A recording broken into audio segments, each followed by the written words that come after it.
Bonsoir à tous.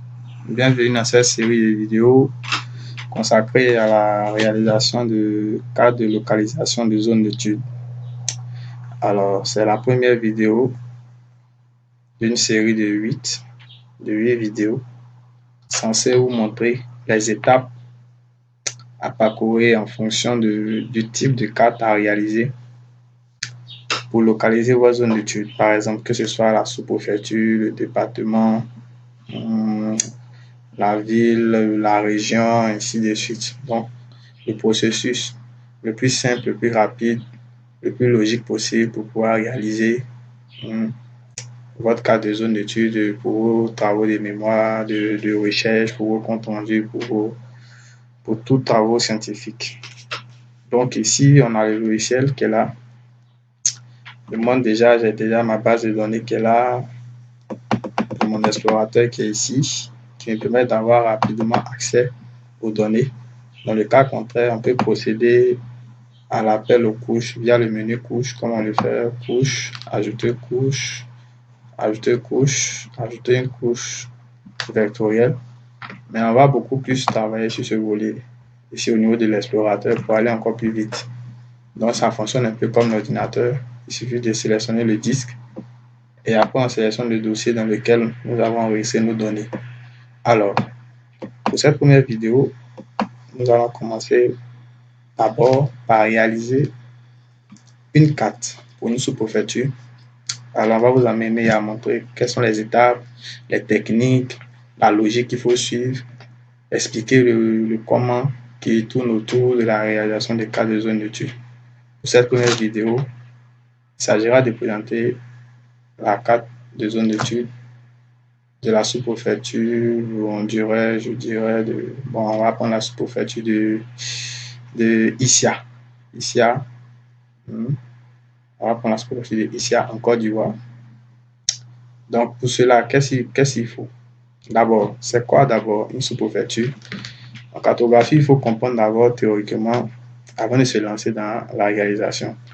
Alors, j'ai préparé un petit document. Ici, la sous-préfecture, c'est un ensemble de villages. La sous-préfecture est constituée de plusieurs villages. Et ce sont ces villages-là qui font la sous-préfecture.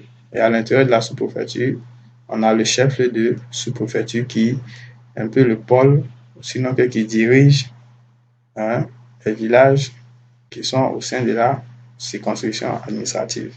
Donc ici, la sous-préfecture, comme je viens de le dire, est un ensemble de villages. Les villages sont représentés par des points de préférence de couleur noire. Alors, lorsque vous voulez faire vos cartes, représenter les villages de points noirs tout simplement. À moins que vous avez là, ou bien vous devez disloquer, sinon que différencier les points, vous pouvez prendre plusieurs couleurs, différentes couleurs plutôt. Alors, comment faire? Nous avons notre donnée ici, notre base de données CI. Cette base de données qui va nous permettre de pouvoir appeler à l'intérieur de laquelle nous avons toutes les couches de données. Alors, nous allons d'abord appeler, le principe ici, ça est de quoi? Appeler d'abord les sous-préfectures de la Côte d'Ivoire et après extraire la sous-préfecture concernée. Nous avons parlé de Issia, extraire la sous-préfecture de Issia. Et à partir de cette sous-préfecture extraite, nous allons extraire, sinon que découper les villages qui appartiennent à la sous-préfecture de Issia. Puisque Issia est une sous-préfecture, comme on vient de le montrer, une sous-préfecture qui est composée de plusieurs villages. Nous allons aussi extraire la route et à partir de cela, réaliser la carte. Donc, on va suivre ici étape par étape. Donc, on vient ici. On va appeler la couche des sous-préfectures de Côte d'Ivoire. Donc, ici, c'est limite sous département. Alors, on appelle la sous-préfecture de Côte d'Ivoire, toutes les sous-préfectures de Côte d'Ivoire. Et on va aller dans la table attributaire. Donc, on sélectionne ici avec un clic. Et on vient dans la table attributaire. On va venir chercher. Ici, c'est la table attributaire qui renferme toutes les informations tabulaires reliées à l'image, sinon qu'au graphique, qui est la carte qu'on vient de voir. Ici, nous sommes dans la table attributaire. Nous allons donc chercher le village de Issia. Alors, ici, les villages sont rangés pêle-mêle. nous voulons les ranger dans un ordre alphabétique, c'est-à-dire de A à Z. Donc, pour ce faire, il s'agit de taper tout simplement ici sur nom. Quand on tape comme ça vient de A à Z. Et quand on tape comme ça vient de Z à A. Donc, moi, je vais aller de A à Z pour aller encore plus rapidement. Je viens chercher ICA. C'est dans I. OK. Donc, j'ai vu ma sous-préfecture qui est ICA. Donc, je viens sélectionner ma sous-préfecture sur la ligne, sur le numéro. Voilà. Donc, là, c'est sélectionné. Je clique une fois simplement. Ça sélectionne tout en bleu. Et je fais ma table autoritaire et automatiquement, il me localise la zone de ICA. ICA qui est positionnée ici. Alors, je vais d'abord extraire la sous-préfecture d'ICA dans l'ensemble des sous-préfectures de la Côte d'Ivoire. Donc, je fais clic droit sur la couche. Je fais enregistrer sous. Je viens cocher ici la case enregistrer que les entités sélectionnées, très importante lorsqu'on fait des sélections qu'on veut extraire. Et je viens en parcourir. Parcourir, je viens. Je peux créer un dossier sur mon disque pour sauvegarder toutes les couches que je vais créer. Là, je mets sous-préfecture ICA. Entrer, je rentre à l'intérieur du dossier et je mets sous-préfecture ICA. Et je fais save. Donc, j'ai enregistré. Je finis, je fais OK. Donc, on voit ici une nouvelle couche qui est apparue ici, qui est apparue en bleu, sinon, bon, qui est en vert, le bleu, le vert. Donc, on a notre couche qui est là, ici. Et on va maintenant encore extraire les villages. Donc, pour cela, on va appeler tous les villages de la Côte d'Ivoire et extraire les villages de la Côte d'Ivoire à partir de la zone qu'on vient de découper, qui est la sous-préfecture d'ici. Donc, j'appelle la couche des villages. Comme je viens de le dire, les villages sont des points, voilà, les villages. Et je vais maintenant découper les villages. Je vais délimiter les villages pour contenir les villages qui sont à l'intérieur de la sous-préfecture d'ici. Alors, comment se fait? Je vais ici dans vecteur. Vecteur, je viens ici dans outils de géotraitement. Géotraitement, je viens dans découper ou couper.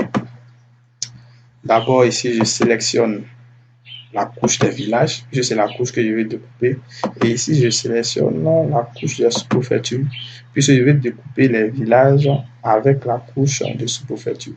Et je fais enregistrer dans un fichier.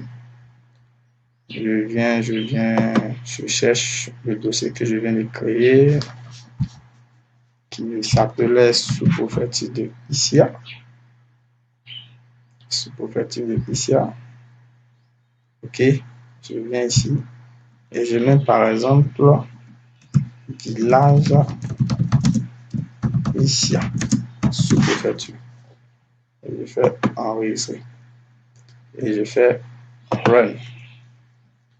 OK, donc ici, il a découpé le village. Pour ce faire, il doit décocher ici pour voir réellement. Voilà ce qu'il vient de découper.